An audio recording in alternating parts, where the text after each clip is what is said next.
Hey guys, Raven with R&S Tactical. Today we're going to do an upgrade on the Cherokee. For a lot of you guys out there that have Cherokees, you may or may not know, but the tie rod that comes with the stock Cherokee is kind of small and thin and wimpy. It's a hollow tube, and it's just not very strong, especially if you want to put a lift kit on your Cherokee or do any sort of off-roading. So today we are going to swap it out with a Jeep Grand Cherokee tie rod. Now, I went to the junkyard and pulled this myself for $10. And you want to make sure you get a 95 to 2000 Grand Cherokee, and it must have the V8 to get this other bar. The 6 cylinders have the same stock as the XJs, and that's not going to do you any good. So you want to make sure when you get this that the tie rod ends and the bushings and seals are in good condition. Both ends. This is the tie rod end that screws in. The bar itself on the other side has a solid one that's attached to it.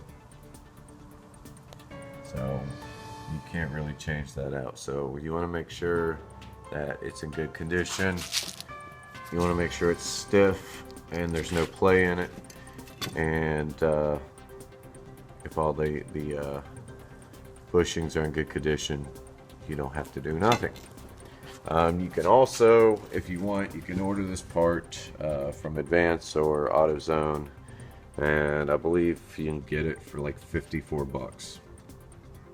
They do have a cheaper one from China, but it is a straight bar and it doesn't have this telltale curve of a Grand Cherokee. So you kind of want to stay away from that. You do the $54 one. But this one right here, if you go pull it yourself from a junkyard, it's going to save you a bunch of money. I got lucky on this one, and everything is in good condition, so I won't have to buy anything separate.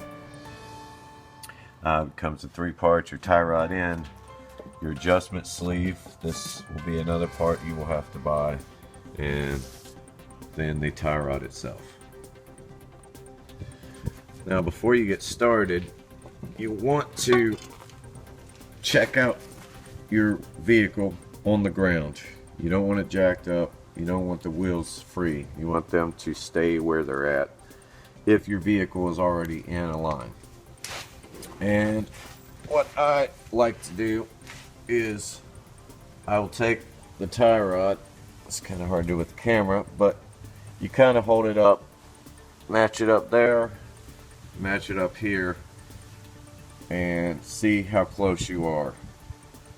And if it's in my case, I'm pretty darn close, but if not, if you need to adjust, you adjust the wheels on the ground.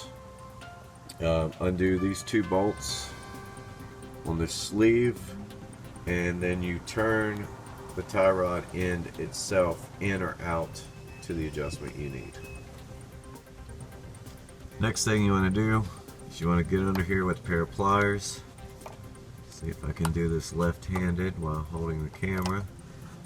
And you want to take this cotter pin out. Get it?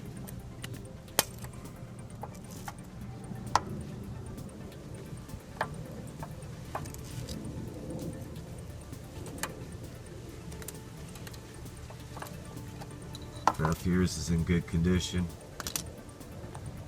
you can pull it out and reuse it. I just changed out these ends not too long ago, so these are brand new cotter pins, and we will be reusing these.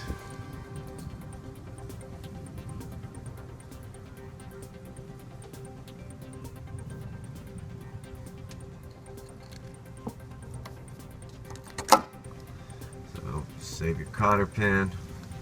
Next thing you want to do is this castle nut comes out,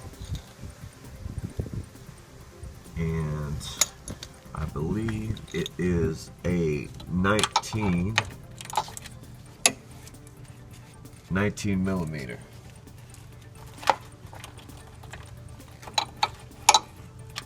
So in my case, I just changed these out not too long ago, so they're fairly loose.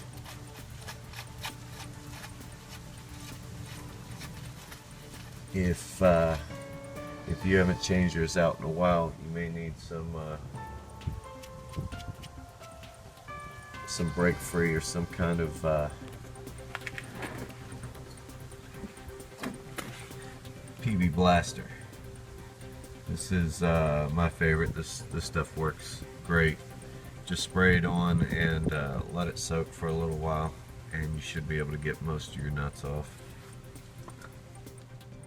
Alright, next thing you want to do is drop this down, and I just take a hammer and gently tap it. You don't want to be too rough with this and mess up those threads. And it should just drop like that. And then there's your end.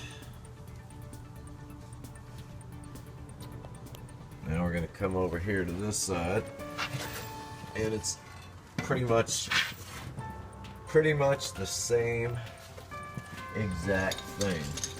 You got a cotter pin holding the castle nut down. You want to take, let me find it here. There it is. It's hard to do with a stupid iPhone. You want to get your cotter pin bent back and lined up.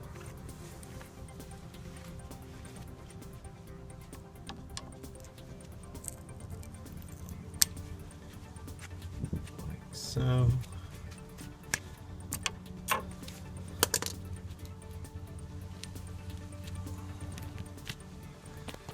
Just grab with your pliers.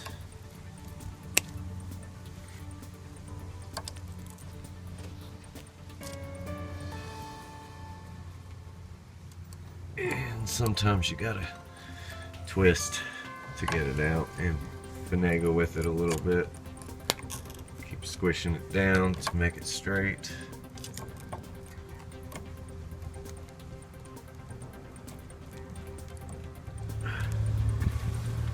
Okay, and this one,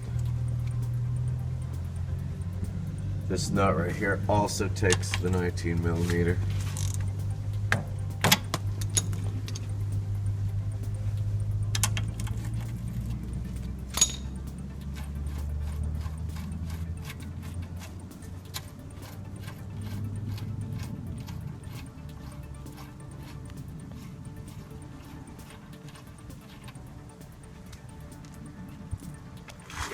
And it's gonna come falling. It's kind of heavy, so you just got it, and then with your hammer give it a tap tap, and she will pop out. There's your stock tie rod.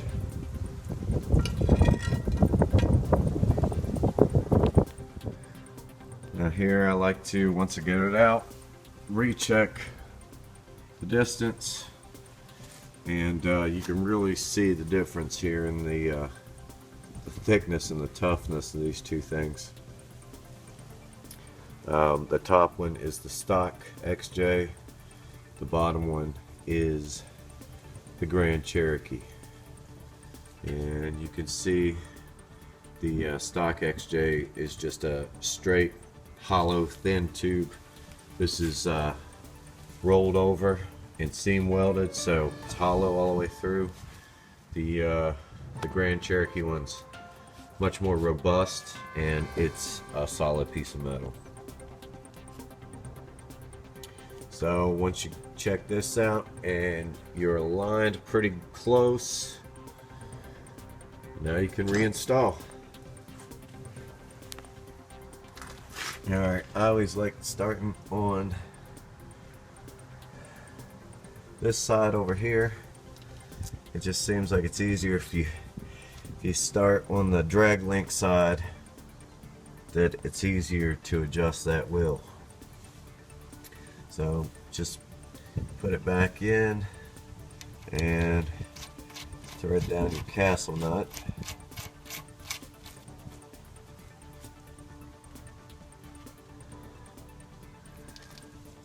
And then we got our 19mm and we tighten it down a little bit.